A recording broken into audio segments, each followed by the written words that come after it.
We are so thrilled to be partnering with Hinge. Hinge is the dating app designed to be deleted. As you all know, I'm a huge Hinge advocate as I met my partner of almost 3 years on the app. Even before meeting him, Hinge was always my go-to app because I met more relationship-minded people here and had some great dates. Clearly, I haven't been on the app for a little while, but I re-downloaded it to check out some of the new features. One that stood out to me was the voice prompt, my best friend's take on why you should date me, where your friend can hype you up. Not only does this make the profile creation less daunting, but it's not always easy to see your own green flags. So to test it out, I asked Yue some fun prompts to get her take on what I could put if I was dating again. So the first one, how long have we known each other? What was your first impression of me and how has that changed? Julie and I have known each other for almost 10 years. My first impression of Julie was that she's very social, but I've learned that she has a lot more depth to her beyond the social butterfly that she is. My next prompt, what do you think are my green flags?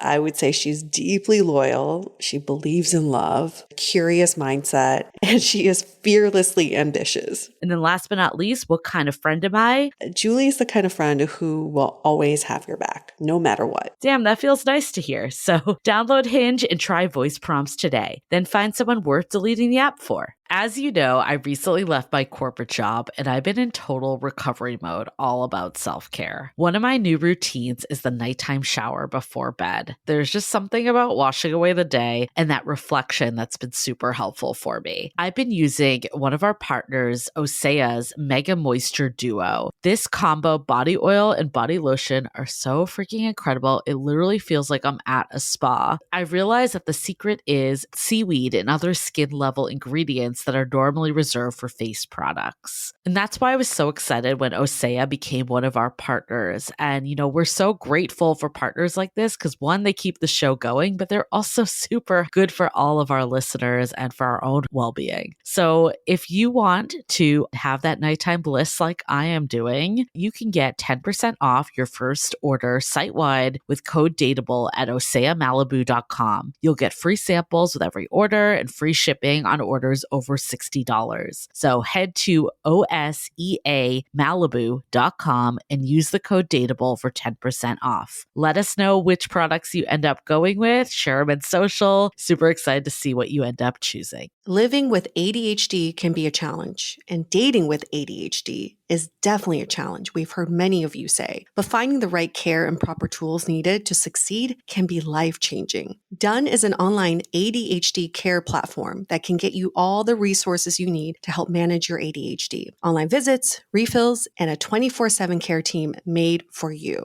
In just 1 minute, DUN's online assessment can help kickstart your ADHD treatment journey. With experienced clinicians, worry-fill refills, and online visits, you can start getting personalized care as soon as today or tomorrow. So contact an expert team that can help you around the clock and get a personalized treatment plan just for you. Here's how you do it. Take a free 1-minute assessment and book an appointment with a licensed ADHD clinician as soon as the next day. Get continuous care, one-click refills, insurance coverage, and 24/7 care team support with DUN for just $79 a month, and pharmacy copays as low as $0. Visit get.dunfirst.com/podcast to learn more. That's get.dunfirst.com/podcast to learn more. DUN. Turn ADHD into your strength. I was so excited to get my shipment from Last Bottle Wines in the mail the other day, full of incredible red wines, all from Napa Valley. I love wine tasting, so having this to my door couldn't be happier. Also, couldn't be more excited that today's episode is brought to you by Last Bottle Wines. If you don't know already, they're a Napa-based online wine shop with a twist. They offer just one handpicked wine per day until it sells out, and they're always at incredible prices. We're talking 30 to 70% off retail. And the best part is that there's no subscriptions, no fees, and no minimum purchase. And I could not be more excited to bring this offer right now because they're having a marathon sale, which is coming up March 28th and 29th. Even better, we're offering Dateable listeners 10% off your first order with code Dateable. So if you are a wine lover like me, this is a great time to join. And did I mention that shipping is 100% free? So what are you waiting for? Mark your calendar for March 28th and 29th, or get on it earlier if you want. You can sign up at lastbottlewines.com and use code Dateable and find out why Last Bottle is the most fun way to discover and buy amazing wine.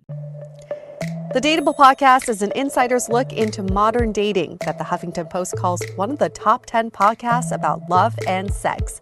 On each episode, we'll talk to real daters about everything from sex parties to sex droughts, date fails to diaper fetishes, and first moves to first loves. I'm your host, Yue Xu, former dating coach turned dating sociologist. You'll also hear from my co-host and producer, Julie Krafchick, as we explore this crazy dateable world.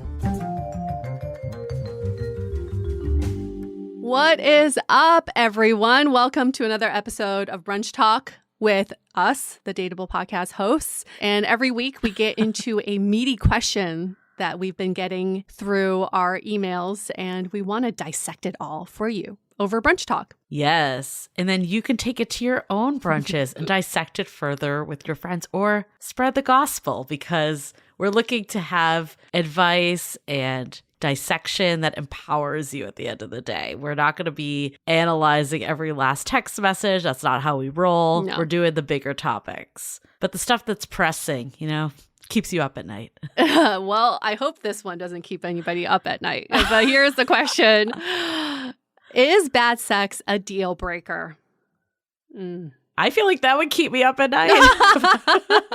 Well, it's definitely not the sex that's keeping you up at night. That's for sure. Nope, that's not what's keeping you up, but thinking about it. Whew. And the context of this question is, this is very early stages of dating. They've had sex a few times. They have fun on their dates, but the sex is just not good. What do you do? I feel like sex is important. It definitely is into a relationship. It's not everything by all means, but it is a factor that, should be good, right? That being said, I feel like people shouldn't get alarmed right away if it's not good. I've definitely been there before where it gets much better over time, and especially it depends how many dates they've had too, but it's totally natural to be nervous the first couple times when you're having sex. So I guess the question here, maybe to reframe it, is how bad are we talking? Yeah. Are we talking like... What is bad? Like, I want this to end right this minute, or is it just not fireworks? Because I think those are very different. And I've been there before where it's like this, I want this to end immediately. Mm-hmm. And I think sometimes that's hard to come back from. Although if you can pinpoint what it is, maybe that could help, pending it's something that could actually get changed. But if it's the latter, that's just, it's not fireworks, I don't think that's a deal breaker. It's funny because sex is like the one thing that we don't talk about with partners. And especially early on, it can come off very critical or, insulting even if you share that it's not good. But I think just learning more about what turns them on, what their sex style is. It's all about how you phrase it. Not that there's a problem with your sex life, but opening up a conversation of what would make it even better. I think that can be a path that can help. Also, maybe even just trying it more and getting more comfortable. Mm-hmm. Do you remember that episode of Sex and the City when Carrie was really into that? Was it Burger? Burger, yes. They were so into each other emotionally, and then they had sex and it was crickets because it was just so boring at that. Right. I can understand how that could happen. Like, we've seen it during the pandemic. You have this virtual relationship with someone, you're very emotionally connected, and then the physical is just not there once you meet. I also agree. I don't think it's a deal breaker. I do think, from my experience, bad sex comes from not talking about sex. And if two people aren't talking about it, then it's just going to stay the way it is. I think there's something really beautiful about asking your partner, what do you like? What turns you on? What has been your sexual experience in the past, like talk openly about it so that when you're in the middle of doing it, you don't feel like you are blocked from saying something, because sex is also a form of communication. Yeah, I mean, even just using the Carrie and Berger example. Remember she went and tried to buy all these sexy outfits and shoes. She got wasted, hoping that would help.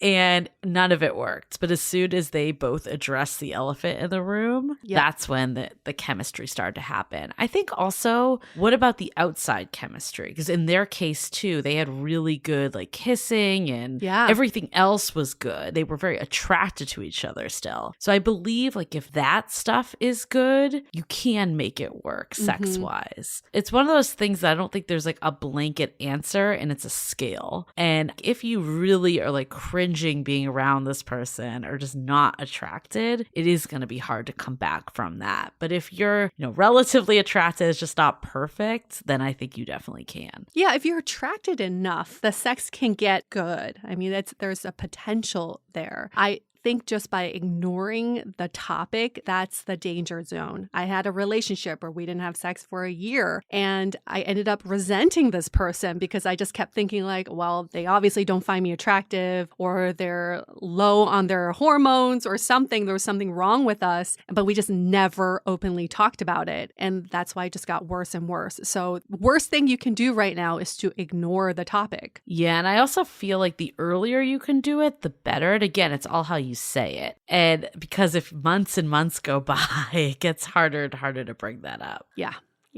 Sex is such an interesting topic. It really is. What you might think is bad could also be good for someone else just based on their sexual history. So that's why it's like so important to talk about it, because maybe they're like, this is the bomb. Like, this is the best sex of my life. It's so weird how as society we're told that we shouldn't talk about sex. I know, ever. And there is this feeling like you're going to make someone feel that they're unattractive or they're not good at sex. And yeah, like I don't think it needs to be that way if it's done in a collaborative way of how can we make this better for the two of us. It kind of reminds me of the episode we did a while back with the sex journal. And, this advice goes even if you're having amazing sex, like they were having great sex, but they wanted to improve their sex lives. And it was coming from a place of how can we make this better together? Yeah, because it is a form of communication. If you're going to work on all the other avenues of a relationship, you can't forget about the physical part of it too. And that's why I think remember that time I met someone who hadn't had sex with her husband in like 6 years? Remember that? They'd been married for 8 years, hadn't had sex in 6 years. And she's like, it's fine. Every other part of our relationship is fine. It's fine. No. That's not how you want to describe your relationship. No. It's fine. No. I think I've heard before that sex is a barometer for the relationship. Yeah. And while I don't think sex is everything, I do kind of agree with that statement, because I do think it shows like if you're not having sex, what are the reasons that are a little deeper? There's always a deeper reason. It's not just sex. It's either, feel comfortable with each other, or, there's something going on for one of you individually, some insecurity or something that's happening. But, there are people that are asexual that have healthy relationships. So again, I never want to say that it's everything, but it really depends on your views on sex, how important it is, and then talking about that to your partner, because it's like everything else. It's a compatibility area. Yeah. I don't think bad sex in the beginning is a bad thing. It just means that you have things to work on. I found it kind of strange when people say they love one-night stands, because I think one-night stands have been the worst sex of my life. Oh, definitely. Right? Because you don't know each other. You don't know each other's bodies. You don't know what turns each other on. And if it happens to be good sex, that was just good luck. That's it. Doesn't mean you did anything right. So it just takes time. And I think that's the exciting part of like initial early stages of dating, is that you can explore what makes each other tick. And like your sex life can just get better from there. Yeah. I mean, I know there's been people that I've dated that it wasn't fireworks from day one, but I did have an overall attraction to them, and it did get better over time. In some cases became amazing over time. But then there was one case I'm thinking about. Uh-oh. That was just horrible. And I wanted to get out of there immediately. I wanted it to end. I gave it one more chance. Like I went on one more date after because I feel like on paper he was good. Like it was good on paper type of person. But there was a chemistry and connection that was just lacking. So it went deeper than just sex, I think is the like result of it, right? Yeah. And I remember I gave it one more chance. We went on a date for dinner and he was about to go away to Europe for 6 weeks. And he was like, okay, do you want to go back to my house? Ooh. And I just did not want to. And I remember I was in school at the time. Like I was in like night school for design. Oh my gosh. And I just remember being like, I have homework I need to do. And he was like, really? But I'm like, that is a sign that you'd prefer to do your homework over having sex. That's a really bad sign. So I do think there's sometimes like I would also listen to your own body too. Yeah. So try to get out of your head a little with this and listen to your body. If your body is like clenching and like cramping up because you do not want this person to touch you, that's very different than still feeling open to explore with them. Yeah, your body does not lie at all. It knows. Your head will. Yes, your head will say good on paper, checks all the boxes, seems like a nice person, but your body is like, no, I don't want to do this. And you have to really listen to every part of your body to hear that. I also don't love that society pressures us to perform when it comes to sex. Mm-hmm. It's almost like you got to be really good in bed for someone to talk about you during brunch. Like you want to be good or enough. really bad in bed, either way.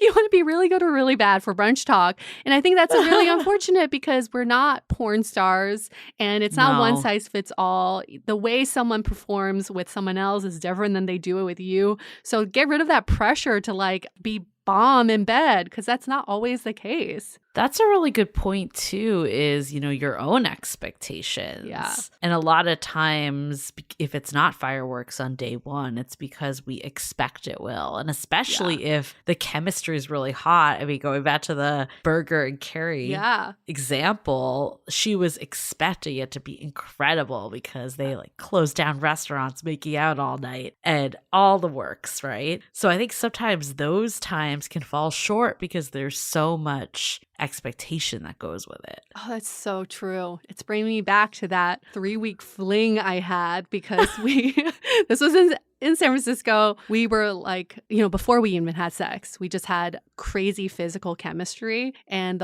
the week leading up to us having sex, we were like, oh my God, this is going to be so great. It's going to be fireworks. And he's like, I bet you're kinky. And I'm like, I bet you're kinky. And we had the most vanilla sex ever. And when we were done, he was like, that's not what I expected. And I was like, no, not me neither. So then we took some Molly and then it was better, obviously. And then when we're sober again, it ended so fast. We were like, this is like a fairy tale we're trying to act out. And it was just so boring. Wait, so was that the demise of the relationship or was there other reasons? Oh, no. So bad sex was the demise in your situation. I mean, obviously it was it was a nuanced situation. It was that plus the fact that he was like not what I wanted. So okay, so there's always a deeper reason. The bad sex and the bad match were, you know, the combination. But I was like, at least I'll get really good sex out of this. No, it was not. No. I love that he acknowledged it too. He's like, that's not what I expected. But I think that's actually why one night stands could be better sometimes because you have no expectation going in. Yeah. You're like, I may never see this person again. I don't know. I don't have any built up preconceptions about them that's telling me that this is going to be incredible. None of that exists, which is actually kind of beautiful in a way if you can bring that to people that you're actually dating and start to develop feelings for. Just have low expectations. It's not even it's low. That's going to be really bad sex. No, it's hard too. Like if you're in your 30s or even 20s or older, whatever it is, you might have had your share of partners. Yeah. Not saying that there's anything wrong with that at all, just by pure age of numbers and the fact that a lot of us are dating multiple people and not being in serious relationships as much as in the past. Sometimes you can get stuck on what's worked for you with other people, but remembering that everyone is different. There's things that are going to be, incredible about this person that was just different than the last person. And just because it's not the same doesn't mean that it's bad. Yeah. And we really should be giving each other more feedback about our sex lives, because we only say when the sex is good, but we don't ever tell someone when the sex is bad and how it can be improved.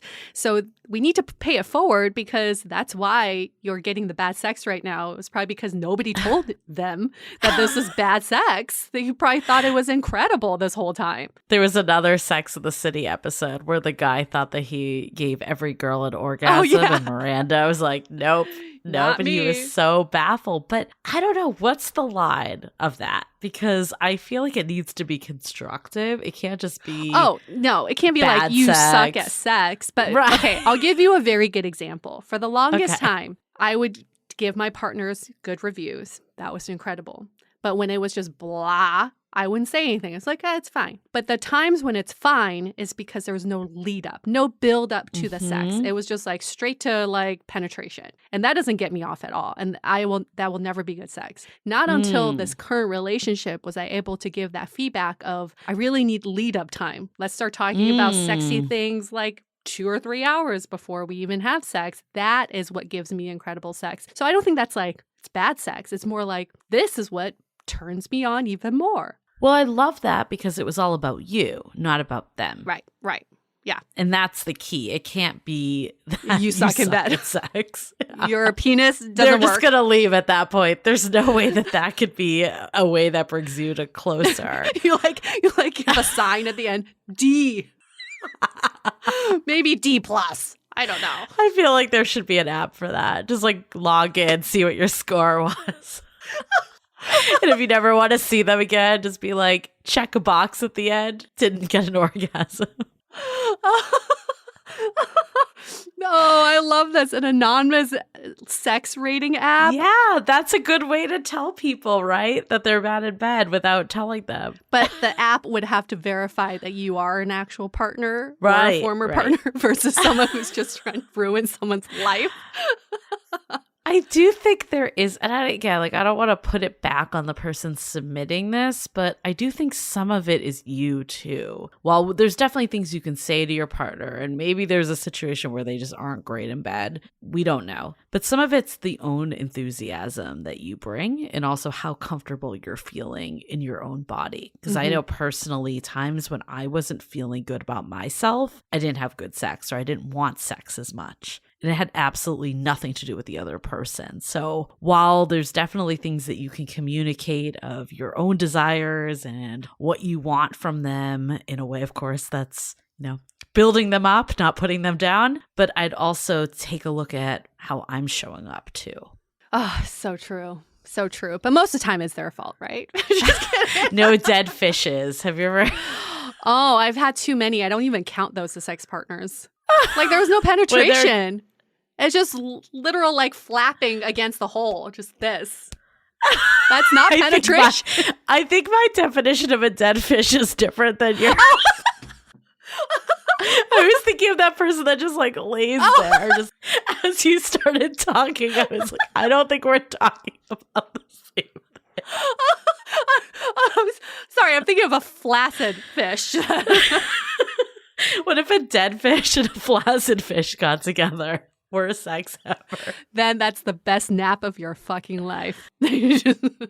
Another thing that I just thought of is, what is sex even? We think of it, traditionally as penetration, but that isn't what sex is. That's a very hetero view of sex. True. So just because one thing isn't working doesn't mean something else won't work. That's very true. I think foreplay is part of sex. I think exactly. Sexting is part of sex. Yeah, that can all be part of the experience.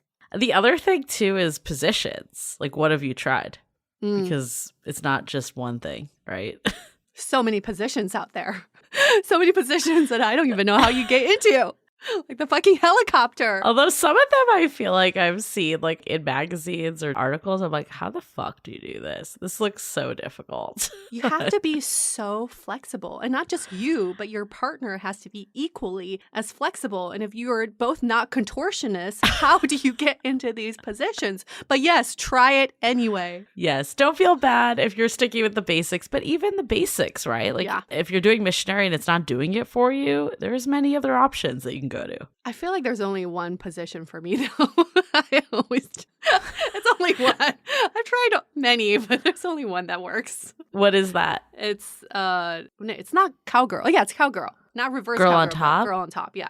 I feel like women, that's very common because it's just you have more control. So I guess for the men out there that are listening, hetero men, maybe try that, add that to your repertoire if it's not already. That could solve your problem right there. So I heard this interesting theory why women like it on top is because if you know how to masturbate and get yourself off, that's usually the position where you have the most control, right? So you just basically treat the man as a dildo or pillow or whatever you use. That's so romantic. It's so romantic.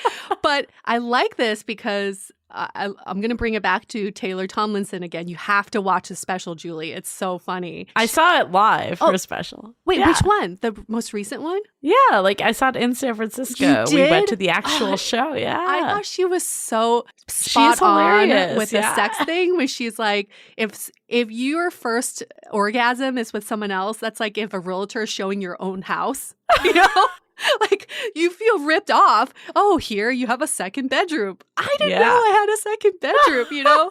So she's like, when you get off with yourself first, then you'll know how to get off with other people. I like that point a lot. I like it. In our Facebook group, there was a question about sex, and one of the responses, Janice, our moderator, posted about, she's like, I don't love doing challenges, but what if you did a 30-day challenge, like sex challenge? And I actually went and looked it up this morning because I was curious. And I feel like it's actually something I might want to try, even though I have no qualms about our sex life. I think it's just good. It basically like pushed you to try different things or to, maybe there's a day that was a different form of sex, or there was so many different aspects of it that just got you thinking in different ways about what sex and connection meant. So I feel like even if you're not like in the situation where you're trying to make something better, it still could always be a good way to make something good even better. Yeah, think outside the bed, I guess. One of them was like have sex not in your bed. Because sometimes you just fall into patterns and it's the same thing every time. Yeah. I mean, we always have the best sex when we're on vacation because it's different. Yeah, different environment. And you feel a little bit different. It just feels novel. But at home, it's very easy to be complacent when it comes to sex. Another piece, like maybe it's the environment too. Like what if your person you're dating just has a really shitty, uncomfortable bed? True. Like maybe it actually isn't their sex ability. There could be little tweaks that you make that make it a lot better. I believe that. I believe that my little studio in New York, I could only fit a futon in there. Okay. You know how futons work? There's a big dip in the middle. Okay. And it was a full-size futon. It was not very big, but it was the ultimate test of how creative someone could be. Yeah. Everyone's like, Yue is the worst in bed. Oh, wait, it's just her futon.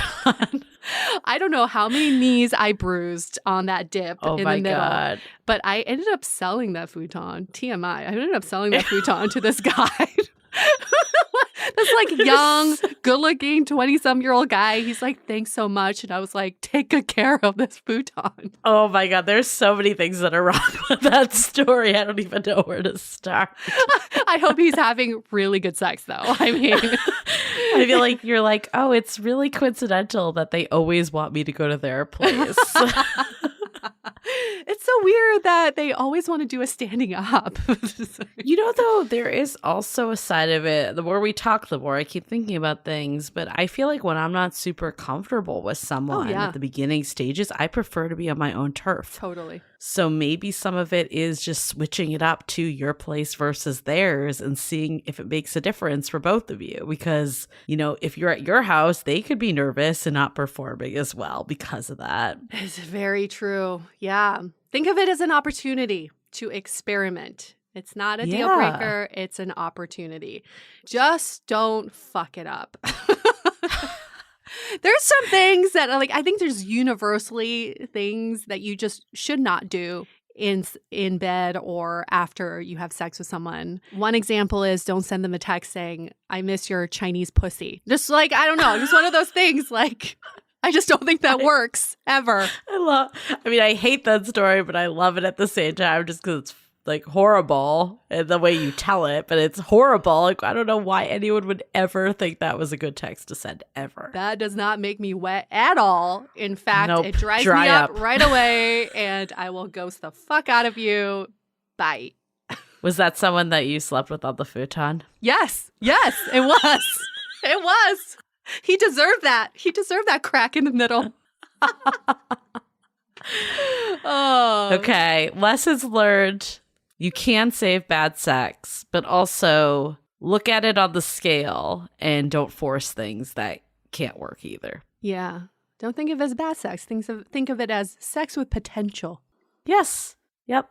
And you're good. And if you're really not feeling that person, set them free and let them have good sex on a futon with someone else. Oh, pay it forward, everyone. Well, we paid it forward with this episode of Brunch Talk. We'll be back next week with another meaty, juicy, commonly asked question. But until then, enjoy your brunch. Enjoy. The Dateable podcast is part of the Frolic Podcast Network. Find more podcasts you'll love at frolic.media/podcasts. Want to continue the conversation? First, follow us on Instagram, Facebook, and Twitter with the handle @Dateable Podcast.